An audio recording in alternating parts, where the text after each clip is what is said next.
Zangu mimi namshukuru sana kwa kuja kwenu, kuja kuhudhuria mahafali haya. Tumewaona vijana wetu hapa, tumemwona Nelson Mandela hapa. Nimefurahi kumwona Nelson Mandela leo. Tumefurahi kuwaona akina Mwalimu Nyerere hapa leo. Tumefurahi kuona akina Daktari Samia Suluhu Hassan, lakini pia leo nimefurahi kumwona MC Mbeya.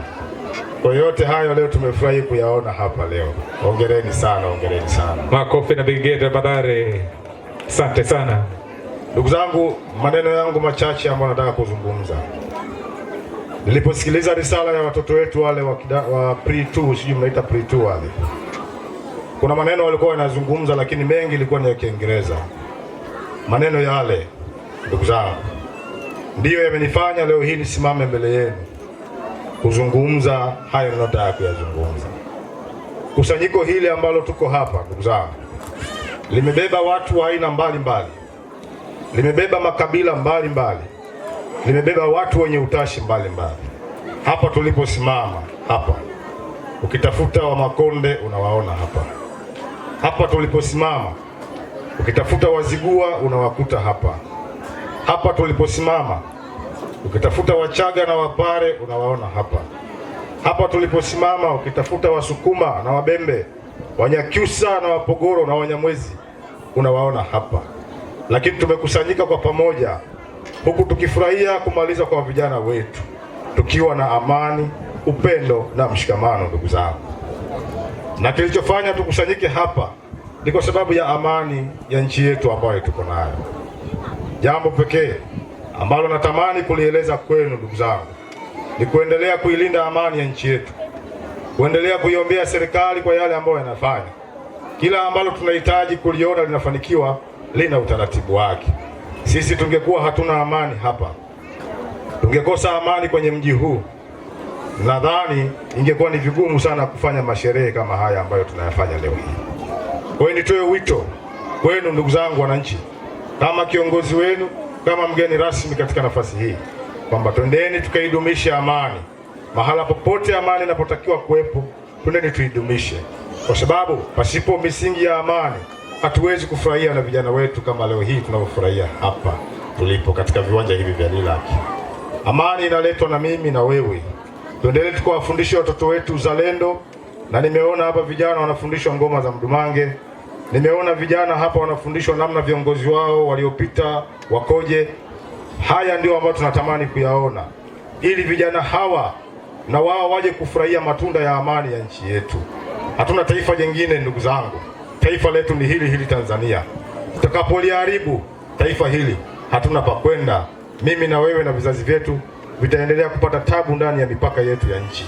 Kwa hiyo tunapopita maeneo yote, tunapata nafasi ya kuzungumza na wenzetu, kitu cha kwanza tuendelee kuidumisha amani ili tuweze kufurahia amani ya nchi yetu Tanzania. Lakini ndugu zangu, jingine, tumeona watoto wetu hapa ambao wanafanya vizuri. Hii ni dhamana ambayo tumewapa walimu wetu hawa. Mimi kwa kweli nawapongeza sana walimu wa Lilaki, shule ya msingi hapa Lilaki.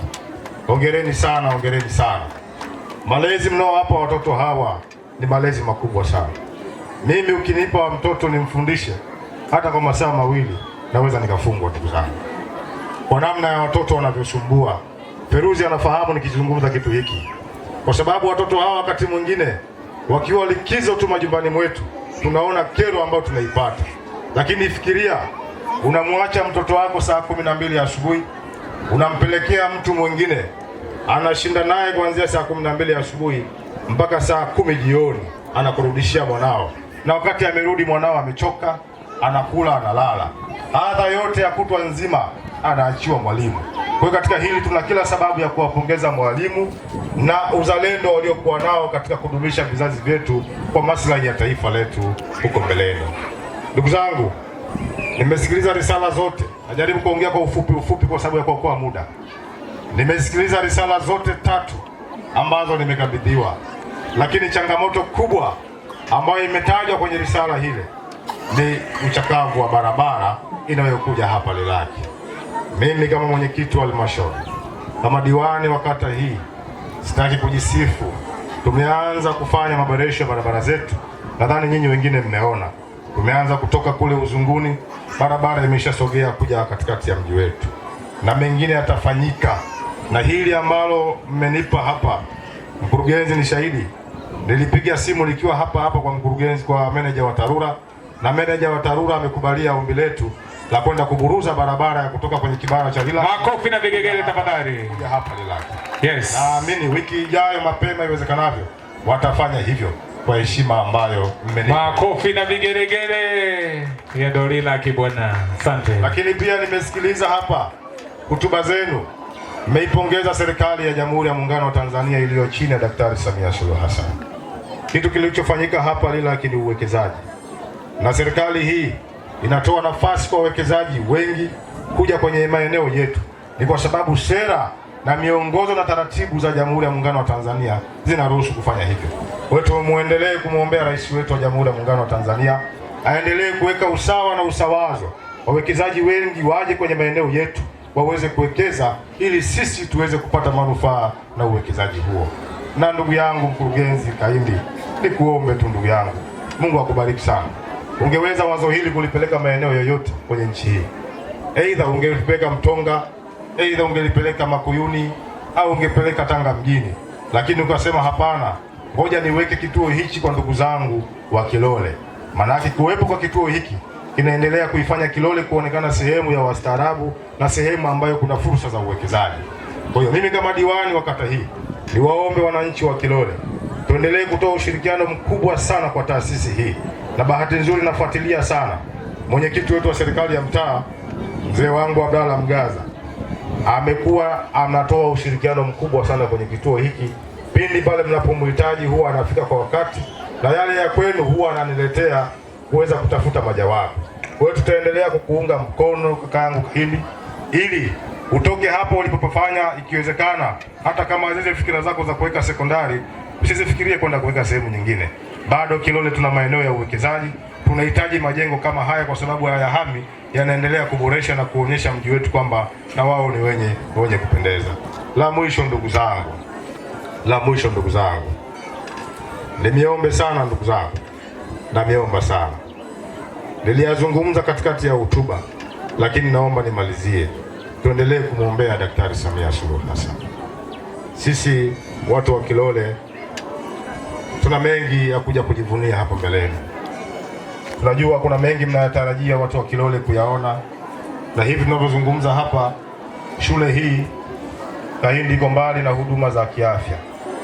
Nimekaa na mwenyekiti wa serikali ya mtaa, tayari wametoa eneo kwa sababu ya kwenda kujenga zahanati pale Lugela, na tayari mimi kama diwani nimeshaanza kupeleka mawe kwa gharama zangu, ili zahanati ile itakapopatikana, basi hata watoto wetu ambao wanapata changamoto mbalimbali hapa, najua kuna daktari wao, basi waweze kupata ukaribu wa kwenda kufanya huduma zao za kiafya. Makofi na vigegele kwa diwani. Baada ya kuzungumza hayo, ndugu zangu, nisiwe na maneno mengi, na meshukuru sana, mmependeza sana kuja kwenye mahafali haya, na Mwenyezi Mungu awabariki.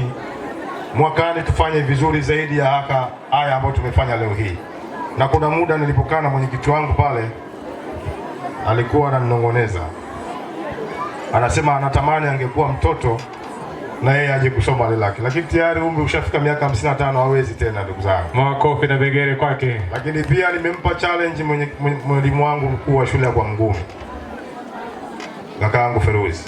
Niwaambia, umeona Lilaki unatuchapa, basi fanya na wewe mpango pale kwa Mngumi tuwafunike Lilaki kama walitufanya tuwazidi hapo Lilaki. Naamini tunaweza hata kwenye serikali, kwenye shule zetu za serikali. Kwa baada ya kusema haya, ndugu zangu, niwapongeze sana. Mtakaporudi majumbani kwenu, mrudi kwa amani, na muendelee kuwa na amani kwenye majumba yenu, muendelee kuwa na utulivu kwenye majumba yenu, na muendelee kuzaa kwa wingi ili watoto waje kusoma hapa Lilaki ikiwezekana. Amina. Nyumba ikiwa na amani, uzazi unapatikana, ama sio? Sana. Nyumba ikiwa na amani, uzazi unapatikana. Mrudi kwa amani majumbani, mpate utulivu, muweze kuijaza Tanzania. Tanzania hii inamitegemea nyinyi wazazi, ili muweze kuiachia kizazi kilicho bora. Baada ya kusema maneno haya, asanteni sana. Mungu awabariki sana. Asanteni. Makofi na vigegele kwa mheshimiwa.